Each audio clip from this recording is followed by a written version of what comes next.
सिने विश्वातून दुःखद बातमी समोर आली आहे। हिंदी सिनेमाचे दिग्गज अभिनेते देव आनंद यांचे सुपुत्र अभिनेते सुनील आनंद यांचे निधन झाले आहे। सोमवारी सकाळी रुग्णालयात त्यांचे हृदयविकाराच्या झटक्याने निधन झाले।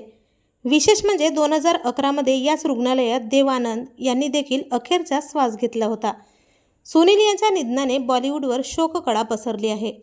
मिळालेल्या माहितीनुसार ते कुटुंबात एकटेच होते आणि वडील देव आनंद यांच्या निधनानंतर ते लंडनला स्थायिक झाले होते।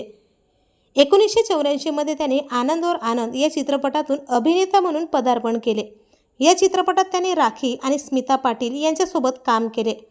त्यानंतर त्यांनी मै तेरे लिए आणि मास्टर यांसारख्या चित्रपटात काम केले, मात्र त्यांना वडिलांप्रमाणे यश मिळू शकले नाही। लहानपणापासूनच ते चित्रपट वातावरणात वाढले आणि हिंदी सिनेमातील अनेक मोठ्या नावांशी त्यांचा संबंध होता। त्यांचे काका चेतन आनंद आणि विजय आनंद हे हिंदी चित्रपटसृष्टीतील प्रसिद्ध दिग्दर्शक होते। सुनील यांना हृदयविकाराचा झटका आल्यानंतर त्यांना तातडीने रुग्णालयात दाखल करण्यात आले, मात्र उपचारादरम्यानच त्यांनी अखेरचा श्वास घेतला। बरेच कलाकार आपल्या मुलांनाही सिनेसृष्टीत लॉन्च करतात, मात्र देव आनंद यांनी तसं केलं नाही।